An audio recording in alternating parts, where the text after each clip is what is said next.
Hello guys, சிறகடி காசையில் அடுத்ததாக என்ன நடக்குதுன்னு சொன்னால், விஜயாவை எல்லாருமே பேசுகிறாங்க. விஜயாவை தான் பேசுகிறாங்களான்னு பார்த்தா மனோஜையுமே பேசுகிறாங்க. எதுக்காக பேசுகிறாங்கன்னு சொன்னால், எதுக்காக ரோகிணிக்கு இந்த மாதிரி துரோகம் பண்ணீங்க என்ற மாதிரி பேசுகிறாங்க. அப்படி என்று சொன்னால், ரோகிணி நல்லவங்களான்னு கேட்டால் இல்லை தான். இருந்தாலுமே இவ்வளவு காலம் மனோஜ் ரோகிணியோட வாழ்ந்திருக்கிறாங்க. எப்படி நீங்கள் இந்த மாதிரியெல்லாம் ஏமாற்றலாம் என்ற மாதிரி கேட்குறாங்க. அவங்க வேற யாரும் இல்லை, பார்வதி தான். இங்கே பாரு விஜயா, நீ என்னோட ஃப்ரெண்டு தான், நான் இல்லைன்னு சொல்லலை. அதுக்காக ஒரு பொண்ணோட வாழ்க்கையோட நீ விளையாடலாமா?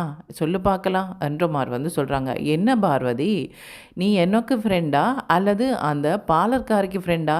எதுக்கு அவளுக்கு சப்போர்ட் பண்ணுற? என்ன அவள் சொல்லிவிட்டாளா எனக்கு சப்போர்ட் பண்ணி பேசுங்க, நீங்கள் சொன்னால் விஜயா நம்புவா என்ற மாதிரி சொல்லிவிட்டாளா என்ற மாதிரி கேட்குறாங்க. இங்கே பாரு விஜயா, இந்த மாதிரியெல்லாம் மற்றவங்க சொல்கிறத கேட்டு பண்ணுற ஆள் நான் கிடையாது. ஆனால் ஒரு விஷயம் மட்டும் எனக்கு ரொம்ப கவலையாக இருக்குது. அந்த பொண்ணு தான் பண்ணது தப்பு தான், என்னை மன்னிச்சிடுங்க என்ற மாதிரி கேட்டது இல்லையா? அதுக்கப்புறமாவது பாவம் பார்க்கக்கூடாதா? ஏன் இந்த மாதிரி பிடிவாதமாக இருக்கிற? எனக்கு என்ன தோணுதுன்னு சொன்னால், உனக்கு ரொம்பவே வசதியான பொண்ணு தேவை.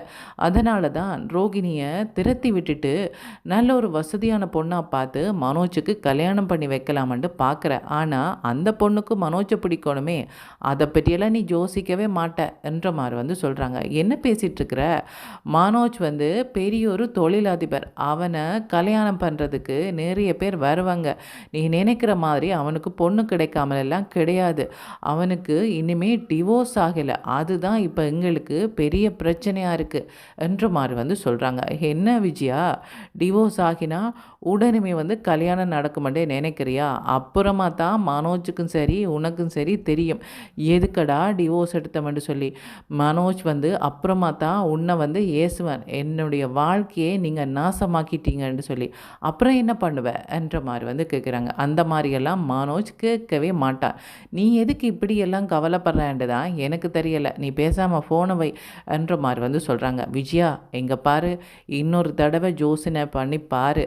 மனோஜை டிவோர்ஸ் எடுக்கிறத விட மனோஜை அந்த பொண்ணோடைய வாழ விடலாம். நீ தேவையில்லாமல் அவனோட வாழ்க்கையை நாசமாக்காத. இங்கே பாரு, உன்னோட பையன் சரியாக ஒரு வேலைக்கு போகவே மாட்டான். அந்த ரோகிணி வந்ததுக்கப்புறமா தான் அவன் தொழிலதிபர் என்ற பேரே எடுத்தான். உனக்கு அது ஞாபகம் இருக்கா என்ன என்ற மாதிரி கேட்குறாங்க. என்னமோ அந்த பாலர்காரி தான் 30 லட்சம் கொடுத்த மாதிரியெல்லாம் உன்னோட பேச்சு இருக்குது. இங்கே பாரு, இது என்னோட ஹஸ்பண்டோட பணம். அதை வச்சு தான் மனோஜ் கடையே ஆரம்பித்தான். நீ என்னமோ அந்த ஒன்றுமில்லாதவக்காக இவ்வளோ சப்போர்ட் பண்ணுற. இங்கே பாரு, இனிமேல் இந்த மாதிரி பேசினேன்னு சொன்னால் நான் உன்னோட பேசாமலே விட்டுடுவேன் என்ற மாதிரி சொல்லிவிட்டு இவங்க பாட்டுக்கு ஃபோனை வச்சிடுறாங்க. இவங்க வச்சதுக்கப்புறமா யோசிக்கிறாங்க, என்ன இது, இந்த பார்வதி எதுக்கு இவ்வளோ சப்போர்ட் பண்ணுறா? இவளுக்கு என்ன ஆச்சுட்டே தெரியலையே. இவ்வளோ நாளும் எனக்காகத்தானே சப்போர்ட் பண்ணிகிட்டு இருந்தா, இப்போ அவளுக்காக சப்போர்ட் பண்ணிக்கிட்டா. இனிமேல் இவள்கிட்ட எல்லா உண்மைகளையும் சொல்லக்கூடாது. சொன்னால் அவள் போய் அந்த பாலர்காரிட்ட சொல்லிடுவா என்றுட்டு மனோஜுக்கு சொல்கிறாங்க. மனோஜ், இங்கே பாரா, பார்வதிகிட்ட நான் இதை எதிர்பார்க்கவே இல்லை, எப்படியெல்லாம் பேசினா தெரியுமா என்ற மாதிரி கேட்குறாங்க. இப்படி கேட்கும்போது அண்ணாமலை கேட்டுட்டு, இங்கே பாரு விஜயா, என்னமோ அந்த பொண்ணு பண்ணது தப்பு தான், நான் இல்லைன்னு சொல்லலை. ஆனால் டிவோர்ஸ் ஆக போகுதுன்னு கேட்கும்போது எனக்கே ரொம்ப கஷ்டமாக தான் இருக்குது. அந்த பொண்ணு தந்த பணத்தை கொடுக்கறதுக்கே இவ்வளோ நீங்கள் பிரச்சனை பண்ணுறீங்கன்னு சொன்னால் அந்த பொண்ணோட வாழ்க்கை நாசமாக போகிறத பற்றியெல்லாம் யோசிக்கவே மாட்டானா அவனோட பையன் என்ற மாதிரி சொல்கிறாங்க. என்னங்க ஆளாளுக்கு இந்த மாதிரி பேசிகிட்டே இருக்கிறீங்க, என்னாச்சு எல்லாருக்கும்? ஏன் இந்த மாதிரியெல்லாம் பேசுகிறீங்க? அந்த ரோகிணி இந்த வீட்டை விட்டு நிரந்தரமாக போகிறான்றதை நினைச்சு சந்தோஷப்படுறதை விட்டுட்டு இப்படி பேசிகிட்டு இருக்கிறீங்க என்ற மாதிரி சொல்கிறாங்க. இவங்க மட்டும்தான் பேசுகிறாங்களான்னு பார்த்தா இப்போ மனோஜுமே கண்கலங்கி போய் நிற்கிறாங்க. அம்மா, அவங்க பேசுகிறதுல என்னம்மா தப்பு? அவங்க சரியாக தானேம்மா பேசுகிறாங்க. என்னடா நீமே இப்படி மாறிட்ட என்ற மாதிரி விஜயா கேட்குறாங்க. ஆமாம்மா, என்ன தான் ரோகிணி பொய் சொல்லியிருந்தாலுமே ரோகிணி இல்லாத வாழ்க்கை அப்படியே வெறுமையாக இருக்கிற மாதிரி இருக்கம்மா. இன்னொரு பொண்ணை கல்யாணம் பண்ணால் கூட நான் வந்து நிம்மதியாக இருப்பேனோ தெரியலை. ஆனால் என்ன பிரச்சனையாக இருந்தாலும் ரோகிணி அதை உடனே சரி செய்துடுவா. எனக்கு இவ்வளோ நாளும் என்ன பிரச்சனை வந்தாலும் உடனே ரோகிணிக்கு சொன்னால் சரி அவளே பார்த்து கொள்வா. நான் வந்து பேசாமல் இருக்கலாம். ஆனால் இப்போ பாருங்கள், எனக்கு என்ன பிரச்சனை வந்தாலும் நானே கஷ்டப்பட வேண்டியிருக்கு.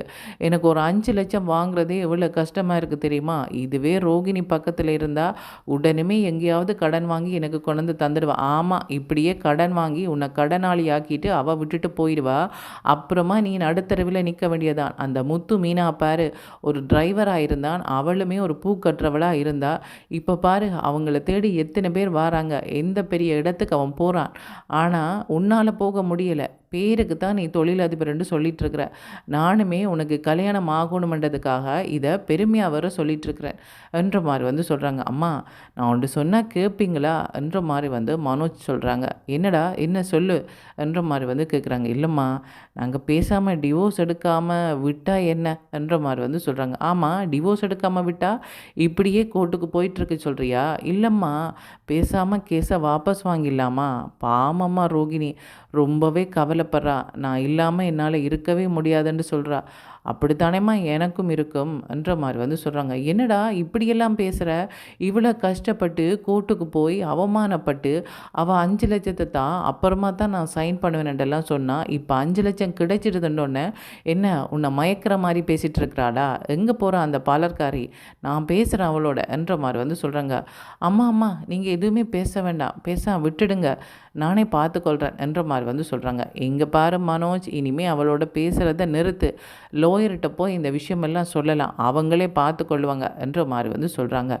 இப்போ ரோகிணி வந்து வீட்டில் சாப்பிடாமல் உட்காந்துருக்குறாங்க. கிரிஷ் வந்து கெஞ்சுறாங்க. அம்மா அம்மா, கொஞ்சமாவது சாப்பிடுங்கம்மா, இங்கே பாருங்கள், நீங்கள் சாப்பிடலை என்று சொன்னால் எனக்குமே சாப்பாடு வேண்டாம் என்ற மாதிரி வந்து சொல்கிறாங்க. கிரிஷ், இங்கே பாரு, இப்படியெல்லாம் அடம்பிடிக்கக்கூடாது, நீ சாப்பிடு. நான் சாப்பிடாமல் இருக்கிறதுக்கு வேறு காரணம் இருக்குது. என்னம்மா காரணம்?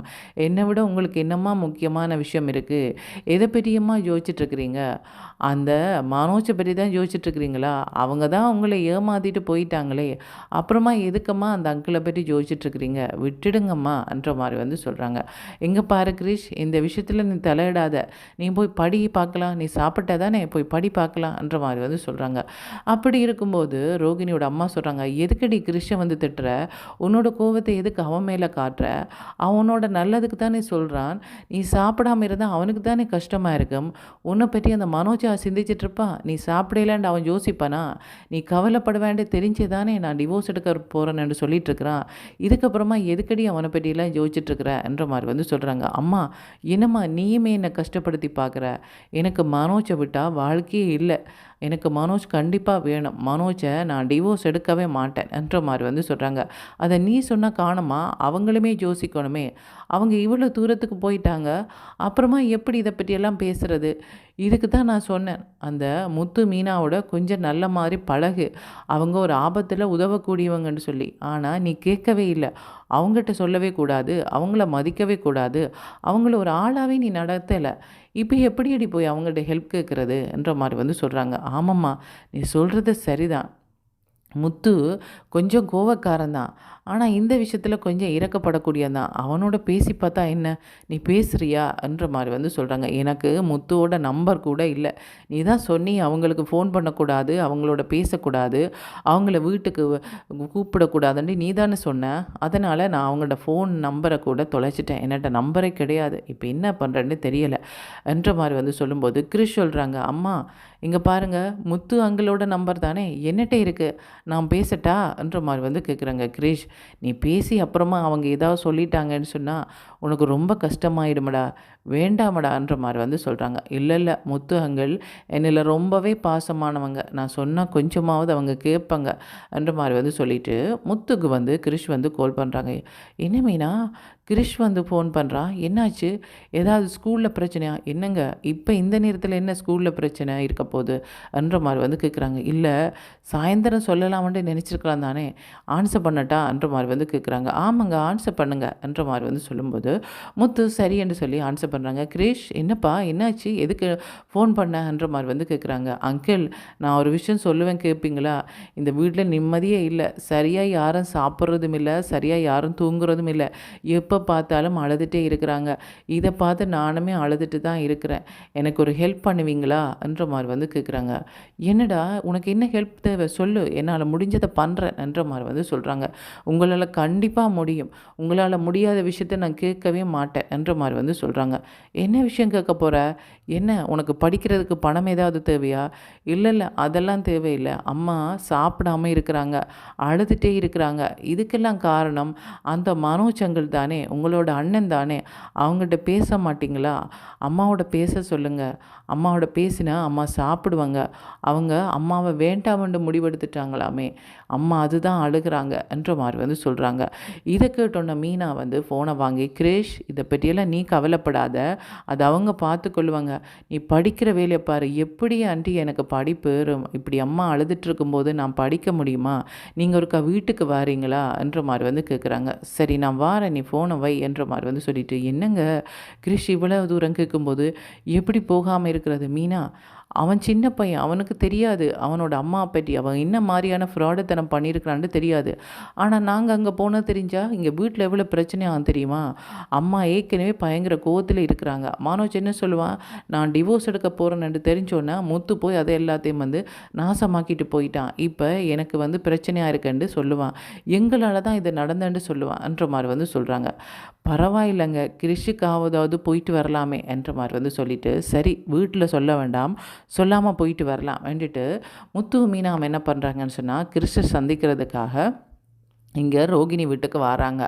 வந்ததுமே வந்து ரோகிணி வந்து இவங்கள்ட்ட காலில் விழுந்து கெஞ்சுறாங்க. மீனா, உங்களால் இது முடியும். நீங்கள் வந்து மாமாட்ட சொல்லி எப்படியாவது மனோஜை டிவோர்ஸ் எடுக்க வேணான்னு சொல்லுங்கள். மாமா சொன்னால் ஆன்ட்டி எப்படியாவது கேட்பாங்க, கேளுங்க என்ற மாதிரி வந்து கேட்குறாங்க. என்ன ரோகிணி, நீங்கள் பண்ணதெல்லாம் மறந்துட்டீங்களா? நீங்கள் மறந்துருக்கலாம், ஆனால் அந்த வீட்டில் இருக்கிறவங்க மறப்பாங்களா? சொல்லுங்கள் பார்க்கலாம்.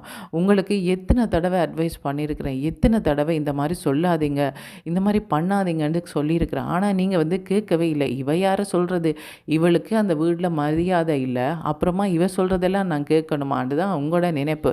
இப்போ பாருங்கள் எங்கே கொண்டு விட்டுருக்கேன்னு சொல்லி. சரி, நீங்கள் தான் பண்ண தப்புக்கு தண்டனை அனுபவிக்கிறீங்கன்னு சொல்லலாம், ஆனால் கிறிஸ்டியனை தப்பு பண்ணால் சம்மந்தமே இல்லாமல் கிறிஸ்டியன் நீங்கள் தண்டிச்சிட்ருக்கிறீங்க, கொஞ்சமாவது நியாயம் இருக்கா இதில் என்ற மாதிரி வந்து சொல்கிறாங்க.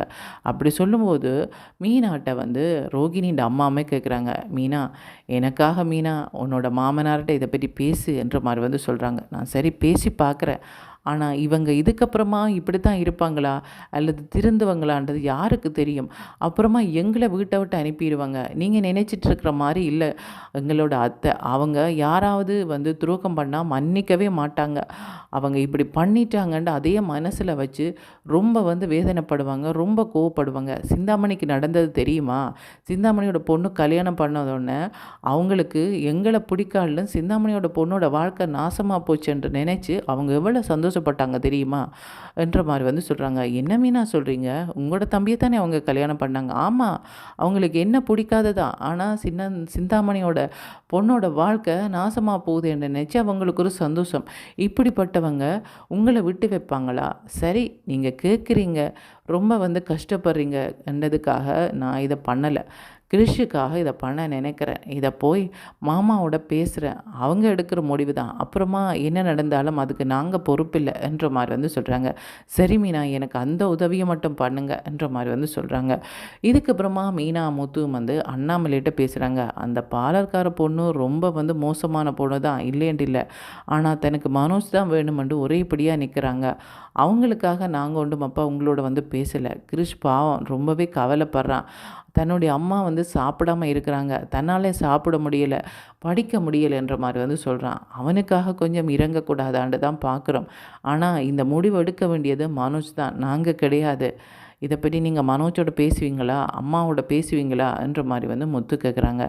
சரியப்பா நான் பேசி பார்க்குறேன். எனக்குமே அந்த பொண்ணு மேல நம்பிக்கை இல்ல தான். ஆனா கிரிஷ பார்க்கும்போது தான் எனக்கு பாவமா இருக்கு. என்ன பண்ணுறேன்னு தெரியல. மனோஜ் ரொம்ப ஏமாத்துக்காரன் தான். அத விட ஏமாத்துக்காரியால்ல இருக்கிறா அந்த பாலர்காரி. எப்படி அவள நம்புறதப்பா? சொல்லு பார்க்கலாம். கிரிஷ் சின்ன பையன். அவனுக்கு நல்லவங்களோ, கெட்டவங்களோ அவங்கள பொறுத்தவரைக்கும் அவங்களுக்கு ரோகிணி அம்மா. அதனால அவன் தன்னோட அம்மாக்காக பேசுறான். ஆனா நானும் என்னோட பையனோட வாழ்க்கைய பற்றி யோசிக்கணும்ல. எப்படி போனாலும் பரவாயில்லன்னு விட்டுட முடியுமா? இதே அப்புறமா விஜயா ஒரு பிரச்சனையா எடுத்துட்டுருப்பா. உங்களால தான் இப்படி வந்துச்சு. அவன் டிவோர்ஸ் எடுக்க இருந்தான். நீங்க தான் அதெல்லாம் குழப்பி விட்டீங்கன்ற மாரி சொல்லுவா.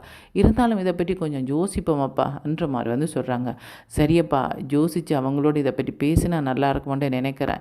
இனியாவது திருந்தி வாழட்டும். இல்லைன்ட்டு அப்புறமா அவங்க பிரச்சனை பண்ணாங்கன்னு சொன்னா, அப்புறமா பார்க்கலாம்ன்ற மாரி சொல்றாங்க. இதே விருப்பம் தான் மனோஜுக்குமே இருக்கு. ஆனா விஜயா இதில உடன்படுறதா இல்ல. இல்ல அந்த பாலர்காரியே வேண்டான்ற மாரி நிற்கிறாங்க. இதில் என்ன முடிவு எடுக்க போகிறாங்க விஜயா கடைசியிலன்றதை கைஸ் வெயிட் பண்ணி தான் பார்க்கணும். ஓகே, தேங்க்யூ, பாய்.